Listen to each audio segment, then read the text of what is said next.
So, magandang umaga po sa inyo lahat, mga kapatid. Tayo po ay nagpapatuloy po sa ating gawain at tayo sa ating pag-aaral po ng economics. So, makakahaba na rin po yung ating oras na ating ilugod po sa paksa ito sapagkat ito ay isang mahalagang paksa na gagapat po natin malaman. Yayaman po tayo lahat ay bumabasa ng banal na kasulatan. No? So, naging prinsipyo po na ito ay dalhin sa kaalaman ng pagkalakakalitan sa mga kaakali sapagat tayo kung lahat ay bumabasa ng Biblia. So, hindi lamang po ito sa kaalaman ng mga aral, kundi po para sa kaalaman po natin lahat. So, meron na lamang po tayong dalawang session dito. After this, meron po tayong dalawang session at bukas na ito'y papasok po tayo po sa tinatawag na doktrina ng Biblia. Particular na po yung tinatawag na covenant at yung kautusan ng Diyos na hindi natin maunawa, maliban nung pag-aralan natin, ang biyaya ng Diyos simula ng una. Tandaan po natin, sinabi po natin na ang kaisukan ng sumulat ng Biblia ay tumubuo at ito po ay implemensyado po ng buong kasaysayan ng banal na kasulatan. So dito po ay pag-aaralan po natin yung principle of who. No? Medyo parang napakadali. Sino ang sumunod, sino ang nagsasalita. Pero hindi po ganun kadali ito. At ito po ay normally negligent. Normally po ito ignore pagdating po sa pag-aaral ng banal na kasulatan.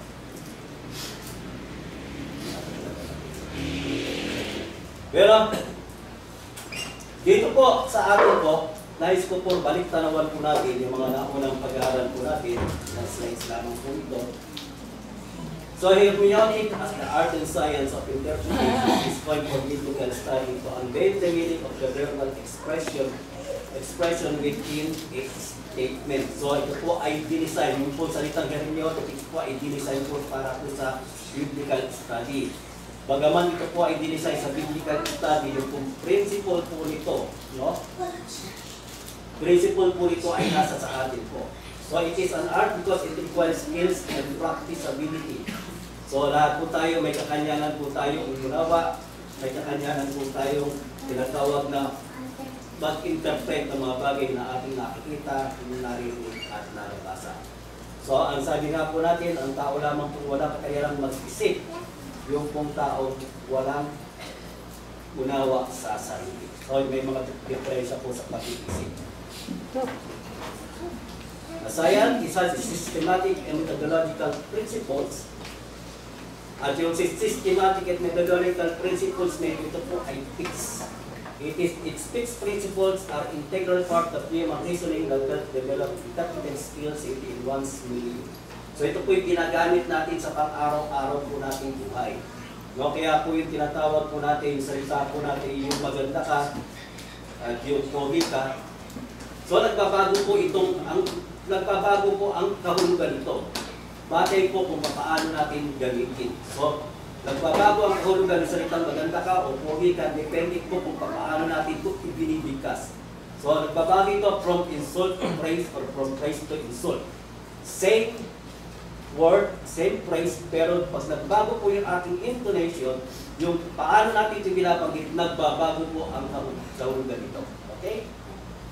Gaya po na salitang PI, pwedeng mere expression, naaring biro, pero maaaring expression ng galit. Diba po? So, exegesis, the application of hermeneutical principle operates naturally if the social, cultural, political, and geographical background is common to both the source and the receiver. Diba? Kaya nga po, kung kayo po ay pupunta sa ibang bansa, so nagiging maingat po tayo sa ating pagkilos, nagiging maingat tayo sa ating pagsasalita, at yung way po ng ating pamaraan, ating mga expressions, sapagkat ito ay mayroong ibang kahulugan. Kagaya po ng binanggit po natin, ito ay symbol of peace, pero ito ay symbol of insult. Diba? So when the social, cultural, political, and geographical background of the source is foreign to the receiver, an acquired and practiced ability is a requisite. Yan po ay ginagamit natin sa pang-araw-araw natin. Lalo na po yung mga estudyante. No? Halimbawa po, kayo po ay pumasok sa isa eskwela. semester, sa isang nagbibigay at guro po, nagbibigay siya ng tinatawag na prelim exam, tinitingnan po ng teacher kung hanggang saan ang level ng kaalaman ng mga guro, ng mga estudyante doon sa particular subject. At yun ang magiging guide ng teacher para po i-implement yung kanyang course outline. Diba? So ang ginagawa po natin, so yung po subject foreign po sa atin, bakit po naging foreign sa atin?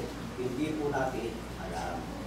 So ang ginagawa natin, tinuturuan tayo ng teacher, nakikinig tayo, napupunta tayo ng library, tayo po ay nagre-research. No? Yun po yung tinatawag natin practice ability.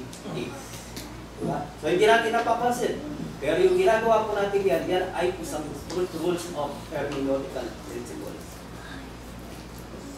Written in Hebrew, Arabic, and Greek, the verbal usages in the scripture were shaped by the authors and recipient religion. So, religion, kung explain po natin yan, social, cultural, political, and geographical. Kaya po yung halimbawa po natin, yung salitang tubigan sa Maynila, po ibig sabihin ay meron kang container, meron kami sa sakyan ng deliver ng tubig. Pero pagdating po sa probinsya, ang tubigan ay palayan, bukid. Diba? So, magkaiba po yung tinatawag na bangba. So, the attributes of the manuscript and the translation are crucial for exegeting the meaning of a statement. Diba? Pinag-aralan po natin yung manuscript, meron po mga pagkakamali, at meron pong ilang pagbabago o tinatawag na iba-ibang pagkakabasa at ibigay po tayo ng mga halimbawa. And yung mga translation po natin, meron po mga human additions. Human addition. Kaya nga po sinasabi ng mga kaaway ng Biblia, ay yung ating basa Biblia ang pinabasa ay hindi salita ng Diyos sapagkat ito ay naglalaman ng mga bagay na idinagdag ng tao. Okay? So, hermeneutical principles are applied to uncover the author's intent and not to justify a personal belief. Ito po ang malaking pagkakataon. No? Kadalasan po, ang nagbabasa po, hinahanap po nila kung paano na patutunayan kung ano yung nasa kanilang kaisipan. So, kaya nga mapapansin natin, ayoko niyan, ano yan? Yung translation niya, bakit? Kasi mas kadahil, diba, halimbawa po yung Iglesia ni Cristo 1940. Paborito po nila yung Lamsa version pagdating po dun sa Acts chapter 28. Bakit po? Sapagkat dun sa Lamsa version, binanggit po yung Church of Christ. E pwede po natin sundan sapagkat tayo nagtataglay ng pangalan Iglesia ni Cristo. Pero hindi po natin ginagawa. Bakit po? Sapagkat tinatanap natin kung ano yung original na pagkakasabi ng talata. It is not the Church of Christ, but it is the Church of God.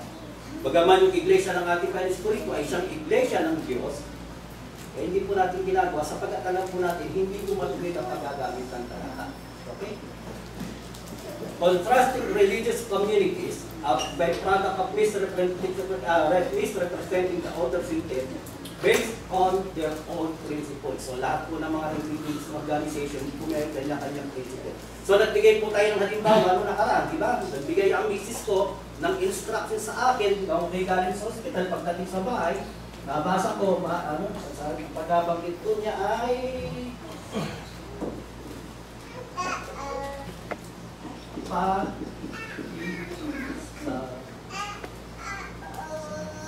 ang pagkakabasa ko po ay pakisabay.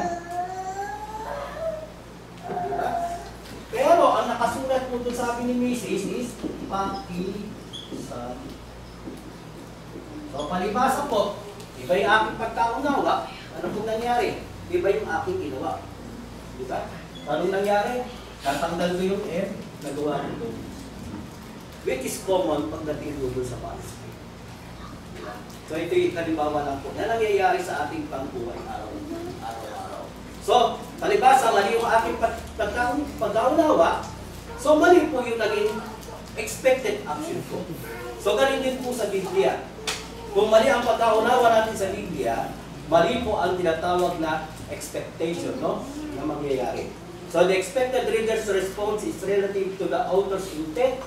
Distorting the intent alters the reader's response. Kagaya po ng binanggit natin, halimbawa, inaasahan ni Mrs. pagdating niya, yung mga damit nakasampay eh hindi po nasa washing machine pa. At nandun yung aking sando, basa.